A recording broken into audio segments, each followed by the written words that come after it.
estamos fazendo?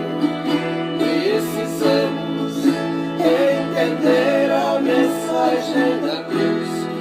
Dor e sofrimento, pastor meu Jesus, morreu naquela cruz para mim, não pecador.